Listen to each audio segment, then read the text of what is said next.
ام زیادتر سر به مجاری راودستین میوانه کمه هیا برز جهانگیر گلپی شارزای بودجه و دارایی با آوکی راست لگلمه ام کاتتان باش دکتور جوتیار ل برنامه باسی روش دا آماجی باوی کرد که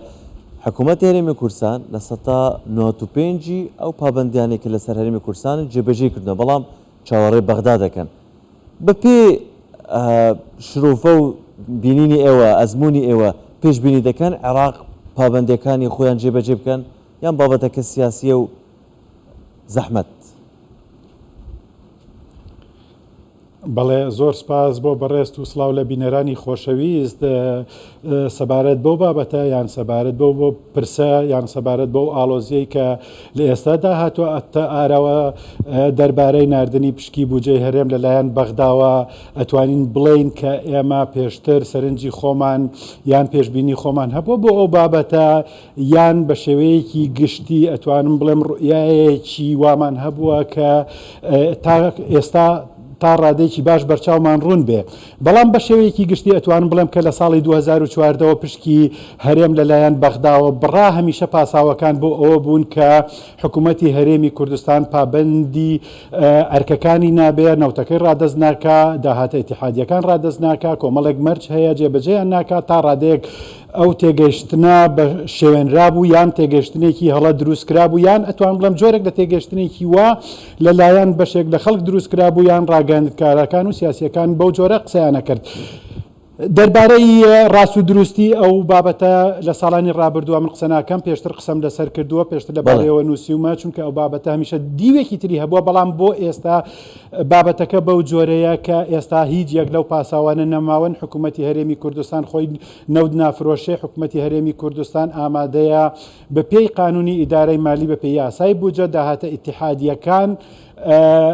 ڕادستی بەغدا بکە خازع بێ بۆ ڕقابەی دیوانی بۆ چاودێری هەردوو دیوانی ڕقابەی مالی ئیتیحادی و دیوانی ڕقابەی هەرێم هەموو ئەو مەرجانەی کە تەنانەت بەستەمیش لە یاساکەی بودجەیە بەسەریدا سەپێنراون کە ستەمێکی زۆر زۆریان تێدایەت لەسەر حکوومەتی هەرێم تاکو ئێستا ئەوەندەی من ئاگادار بم هەموو مەرجەکانی تێدا متەواجدە بەڵام ئەوە وەک دەبینین بەداخەوە تاکو ئێستا پشکی بودجەی هەرێمی کوردستان لەلایەن بەغداوە نەنێردراوە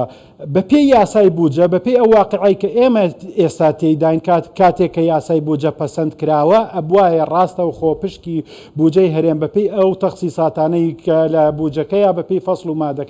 مادەی بودجەکە بۆی تەخسیس کراوە یەکسەر بخرێتە سەر حسابی حکوومەتی هەرێم بەو جۆرەی کە لە مادەی 12 و 13 داهاتووە کە مستحقاتی هەرێم بە مجمەلی بە پێی تەخسیسەتەکانی بودجە دەخرێتە سەر حسابی حکوومەتی هەرێمی کوردستان و سەرۆکوەزیرانی کوردستان دەسەڵاتی تەسەڕف ببوورە لە نووسینی پرۆژە یاسای بودجەدا ئەو بینە و بەردە و بینیمان ینی ماوەیەکی زۆری خەیان ئەمە واقع ڕەنگە شتێکی ئاسایی بێت بەڵام معقولە لە دوای پەسەندکردنی یاسای بودجە و دەرچوونی وەکو یاسا ئەم مەتاتیە بمێنێت و هەرکەس بە کەیفی خۆ بڵێت ئەمە جێبەجێ دەکەین ئەمە ناکەین یان ئەوە وەکو شارەزای بودجە ئەمە شتێکی زانستی واقعانە یان نە؟ بەڵێ ڕاستەکەی لە ڕووی زانستیەوە نەخێر هیچ کات واقعینە لە ڕووی زانستیەوە لە ڕووی یاساییەوە لە ڕووی ڕێسا و بنەماژمێریاریەکان و ئیدارەدانی دارایی گشتیەوە بابەتەکە بەو جۆرەیە کە پاش پەسەندکردنی یاسای بودجە پێویستە یەکسەر پشکی بودجەی هەرێمی کوردستان وەکو فەرمانگە و شوێنەکانی تری عێراق بدرێ بە وەکو هەموو یەکەکانی خەرجکردن هەموو وەحداتی ئینفاق حکوومەتی هەرێمی کوردستانیش تەمویل بکرێت بەبێ هیچ شەرت و مەرجێک بۆ ئەمەش پاڵپشتێکی یاساییمان هەیە بە پێی مادەی چواردەی یاسای کارگێڕی دارایی حکوومەتی یاسای کارگێڕی دارایی ئیتیحادی کە تێیدا هاتووە تەنفیزی موازنە بە دەفعاتی تەمویل دەست پێ دەکات لەلایەن وەزارەتی داراییەوە ئەمەش بۆ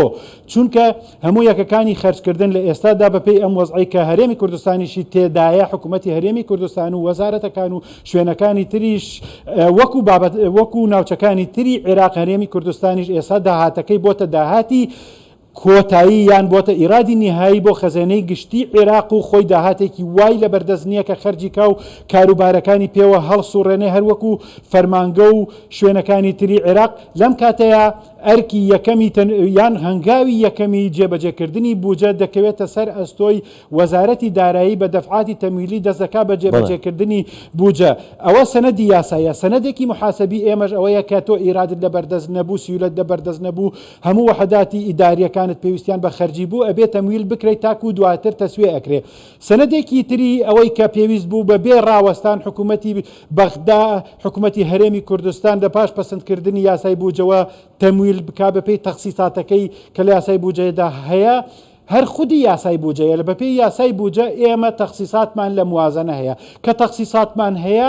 ڕاستە کۆمەڵێک شروط دانراوە لە یاسای بوجەیە گوایە ئەوانە جێبەجێ بکەین اینجا تەخسیساتەکانمان بۆ دەنێرێ. بەڵام هەر لە یاساکەی بوجەیە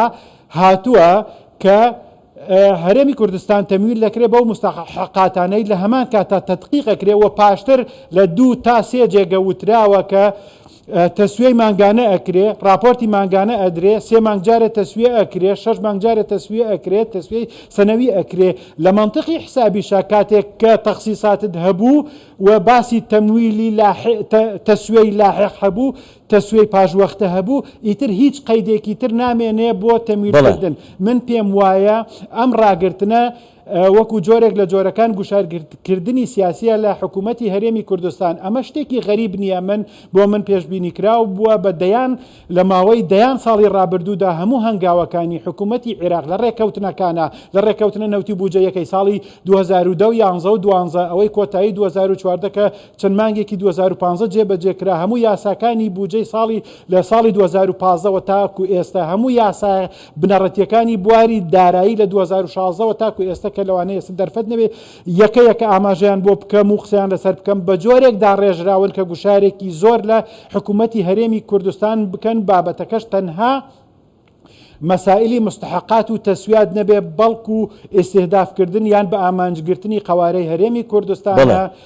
بابەتەکە لە ڕوانگەی منەوە بەو جۆرەیە. بابەتەکەش لە ڕوانگەی منەوە ئەوە نییە کە لێکدانەوەیەکی ذاتی خۆم بێ شیکار و ئارگیۆمنتی زانستی محاسبی یاساییم هەیە بۆ ئەو بوارە پێشتر لێکۆڵینەوە زۆر باشە پێشتر قسەم لەسەر کردو. بەڵێ فەرموو ئەگەر پرسیارەکە. زۆر سپاس بەڕێز جیهانگیر گۆڵپی. بەڕاستی هەر ئەو وەڵامانە دەویست. زۆر سپاس بەڕێز جیهانگیر گۆڵپی شارەزای بورجە و دارایی کە لەگەڵمان بوویت.